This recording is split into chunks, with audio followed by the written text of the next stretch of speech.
boo boo boo boo boo boo boo boo boo boo boo.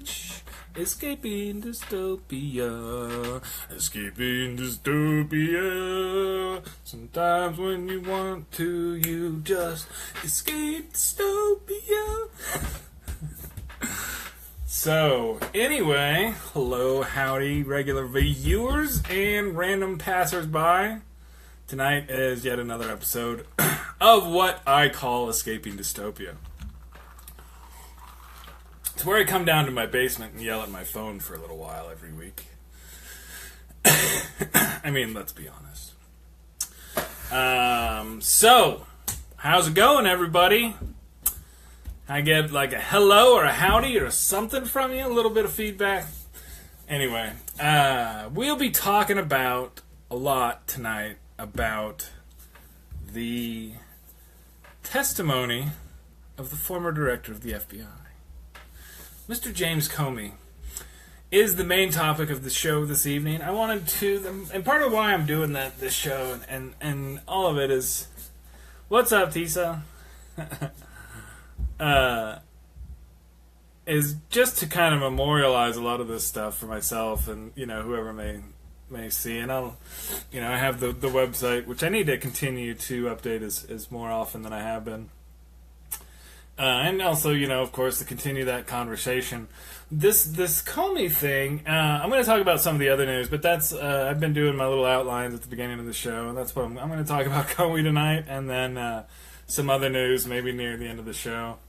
There's a few other things that happened, but this really, really demonstrates a lot of the issues going on in the country, both the testimony itself and the reaction to it. And, we can't even... We have the director of the FBI, testify in front of Congress under oath. Somebody who knows beyond, knows more than anyone what happens if you lie under oath to Congress. And was taking great pains to obviously not do any kind of truth twisting or whatnot. And anyway, it seemed to me, I didn't see really somebody who was trying to dissemble and lie when he was testifying. I did watch a good bit of the testimony.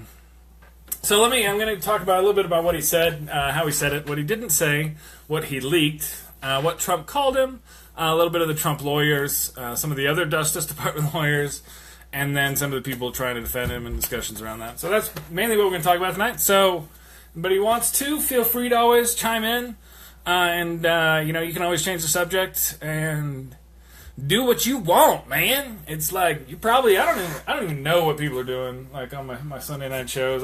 Like I said, I'm down here in the basement yelling at my phone.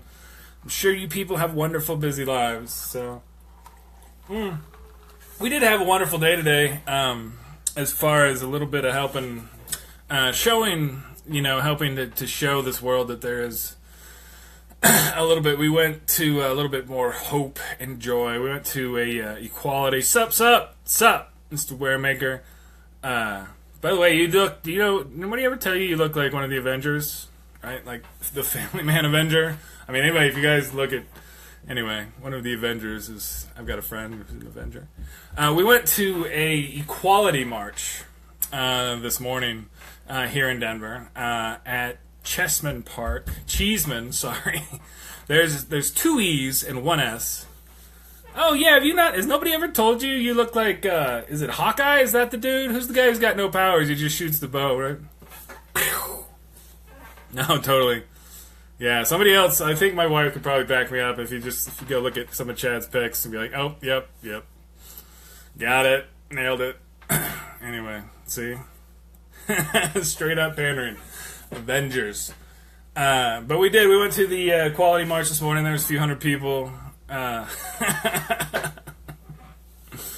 what's his name? I don't know his name. He was in a few of the other movies. I don't even try and keep up with movie stars and whatnot. I'm old and boring. I'm sure my kids will do that at some point. But anyway, we were walking at the park. A few hundred people. It's the close to the anniversary for the Pulse shooting, which was really another one of those I mean, can you even imagine what the response would be now to that just a year later? And from the White House on down, I mean, that was a year ago, one of the largest terror attacks, the largest one since, I believe, 9/11. And if that happened now, what would be the response? And I don't even mean to say that to discount it. We actually sat and listened to the names of all the people who died and were killed.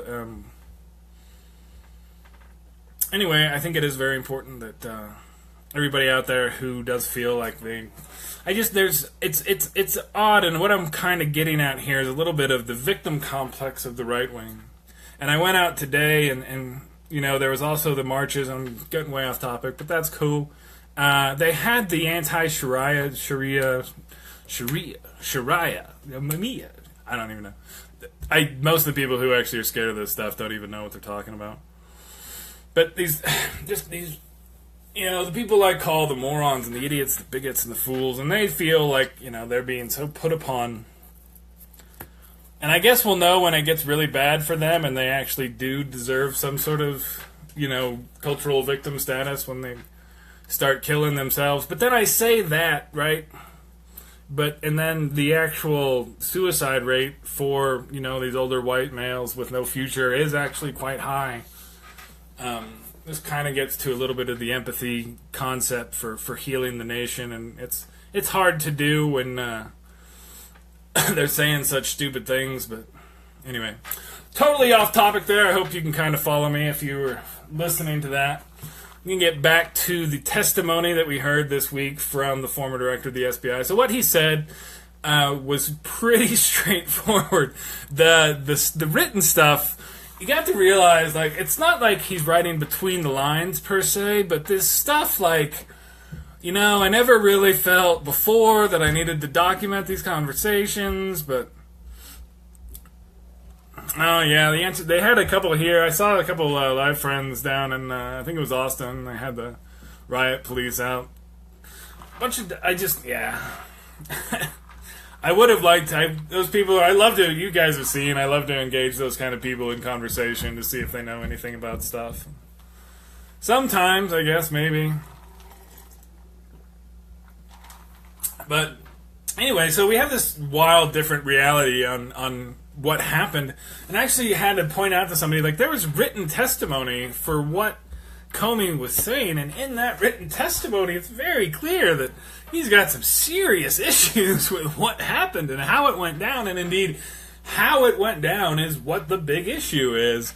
The funny thing, too, and you saw this, what he said. I'm going to stick with what he said first, and so he was pretty clear about the things. I felt very clearly that he was giving off this vibe that he felt he was dealing with somebody who was kind of like organized crime style, that whole patronage relationship, and he was making points to bring this up, like when he said they had this dinner by themselves, and he'd already confirmed twice before this point with the president that his job was secured, he didn't need to worry about it.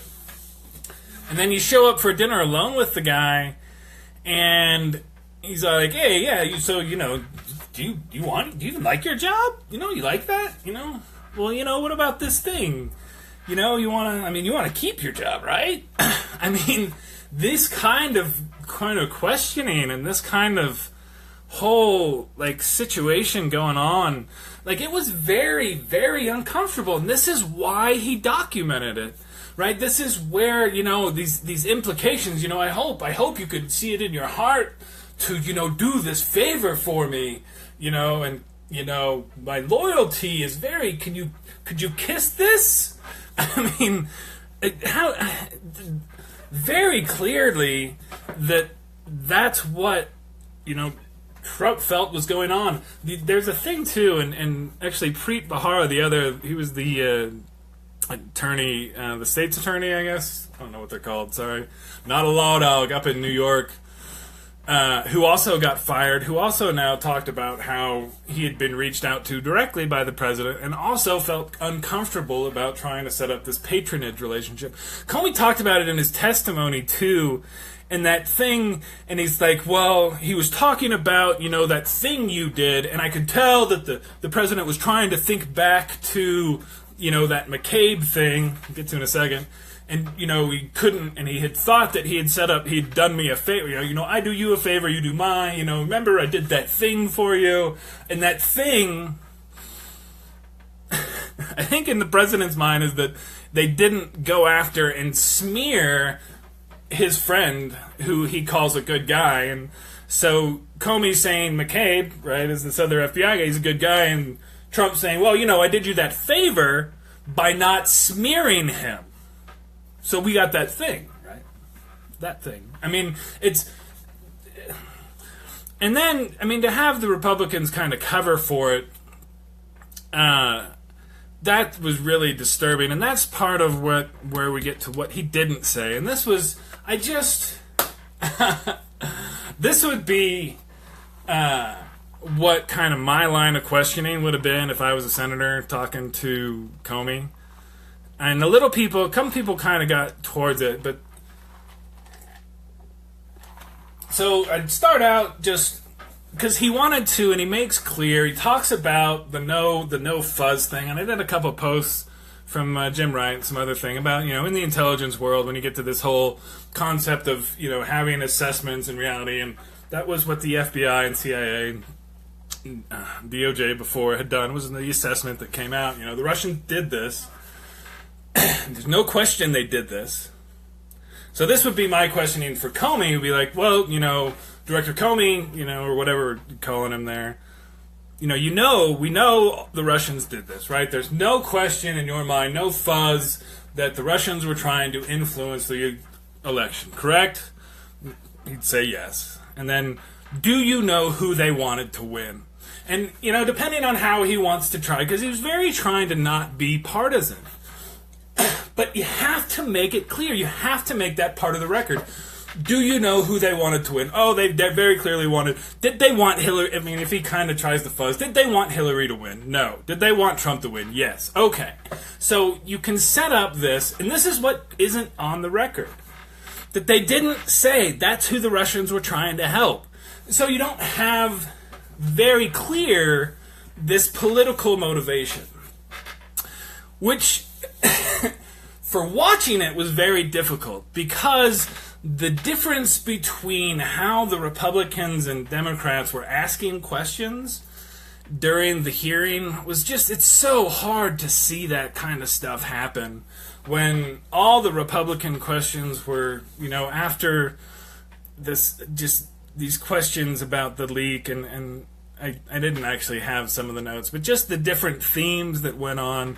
And if they had set up, right, this notion about there was clearly the Russians trying to help the Republicans and Trump, then the Republicans ignoring that and asking stuff about Hillary would be a little bit more obvious. And that's what's really what's been so difficult about this week to watch in the news, is there isn't anything that people think is clear or obvious. When Comey says, he can't say, and he said he can't say, that obstruction of justice happened because he's not in the position to do that. And but he points out, and there was these multiple times when he's like, well, I can't say, the answer. It's, that's what, that's where he does, you got me, yes, that's absolutely, he broke the law. But he can't say that because he's, again, limited by honor and integrity, things that don't apply to the president. So what he leaked, and this is what's kind of funny, and they're trying to go after him for this leaking of these memos. This was, again, just a CYA kind of situation. He knew things were very odd, right? And what people could do or respond to what he was happening was weird. So he wrote it down and passed it along to a friend. And then he gets fired, and he says, actually, in the first thing, this is what's interesting, because the New York Times didn't actually have the memos originally. They just knew about these conversations that he had told people about. And it wasn't until Trump threatened him with the tapes, right, that he asked his friend to release the memo to the New York Times. So the tapes thing, and this is what he leaked, was nothing but his own recollection of a meeting to a friend, being very clear.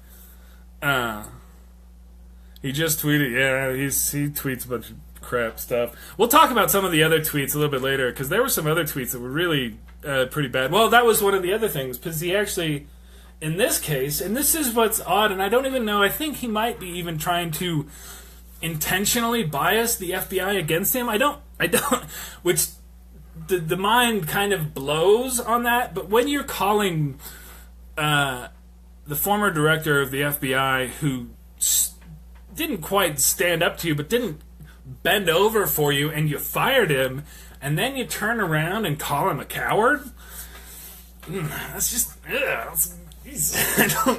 can't see that. I mean, and he did. He tweeted, and he called him cowardly for doing this stuff, and I don't know. That was the kind of the big theme, and you've got this, and a number of people have written about this too, kind of this sexual assault, kind of, well, you were alone with them. Why didn't you just stand up to the president and say, no, Mr. President, you don't talk to me like that? I mean, it's, and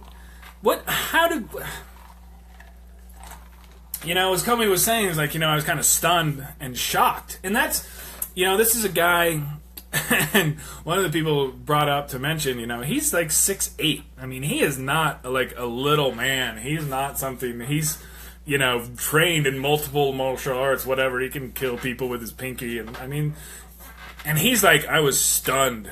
I didn't know how to react. So I stood and did not move and change my facial expression as he continued to speak. I mean, like, that's part of his testimony. That's written down in part of the record. It's very, very, very strange. The Trump lawyers, they came out and went after Comey pretty hard. I don't think that's going to work. But again, there's a question here, and I've said, I think we're in a constitutional crisis per se, because I don't see how this resolves anyway but to what everyone will call a constitutional crisis. And, we have, and I mentioned this before, and this is personality types, you can read about this, the president, he likes to break and challenge rules. That's just his whole life. Every time someone has said you can or can't do this, if they say can't, then, well, guess what? So you have a situation here where now you have the guy who's supposed to be enforcing all the rules, and he doesn't like the concept of rules and the notion of them. And he's also kind of losing it in his head, which I think is real and true. The interaction with the Romania, you guys should look up the Romania thing, because our president says, no, we didn't discuss these special visa waivers, and then their president says, oh yes, we talked about this. This would be very important to us. We'd love to have this. We did talk about this, kind of doing that, the Romania thing. Man, that was pretty bad. So the other Justice Department lawyers, like I was saying, Preet Bahar, he was out today talking about stuff a little bit. He's gonna, that name, you can look it up, and he'll be around for a little bit and probably will show up again. Mueller, the special investigators, hired a couple serious badass, whatever, if you think attorneys can be badass.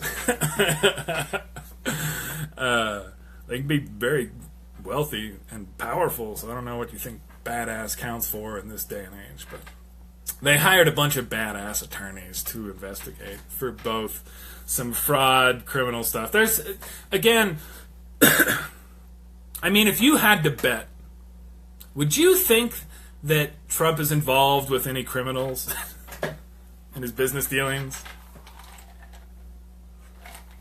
I mean, this might be one of the best sting operations ever, where they go around and they're like, well, yes, technically we can't, Mr. President, arrest you because you're the president, but we've arrested 25 of your business associates here and these around the country, and various things, money laundering. There's crime. It looks like sex trafficking here. I mean, who knows what these people are tied to? Because again, he couldn't get any loans from reputable banks, so he had to go through some really sketchy stuff. That's why all of these people that he can only bring in now are also tied to this. Nobody wants to work for him because they see it all. I mean, who wants? So it's getting really interesting. We'll see what happens with the FBI director that he finally did nominate. Right? You saw, and they actually USA Today was also finally got on it a few days after I did. There's a difference, right? Because you can read through. There's a few news places that I read that are kind of up to the second with stuff, right? Some of the news blogs and all that, to verify and write a story and all that, and write the story about how Trump's nominee is tied to the FBI, which USA did like 3 days later after I did my quick blog post, or 2 days, whatever. It takes a little bit of time, and with the way news works, it also kills them.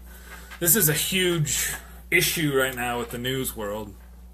But that's a whole nother story. That's part of why I'm not part of that industry, because it kind of got destroyed by people just talking.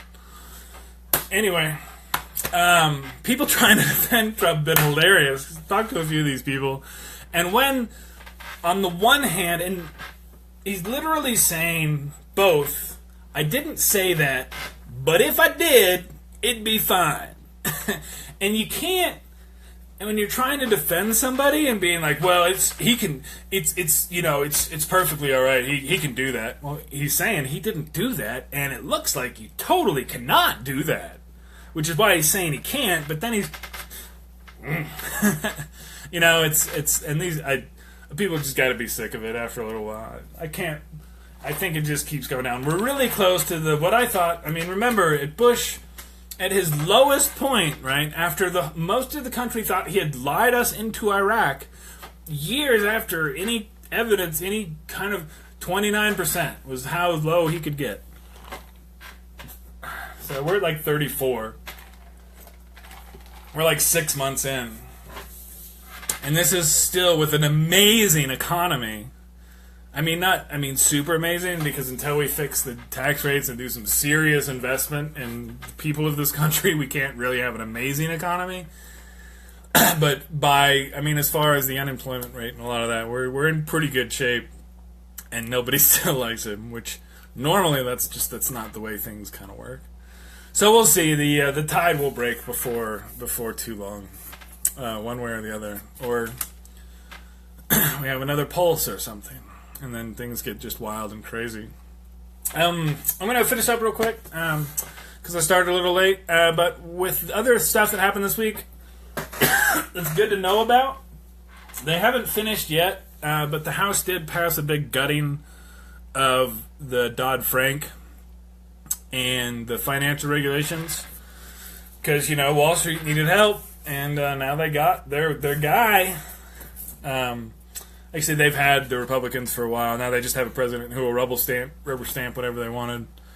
So they did that. That'll go to the Senate. We'll see what happens there, because now Elizabeth Warren gets to really try and fight and do everything they can. However, in the Senate, as we've seen, and I posted a clip about this as well this week, they're not going to have any hearings on the American Health Care Act. Looks like they're just going to try and jam it through with 50 or 51 votes, with no hearings, which means neither house of Congress will have held a hearing on the legislation that repeals the Obamacare.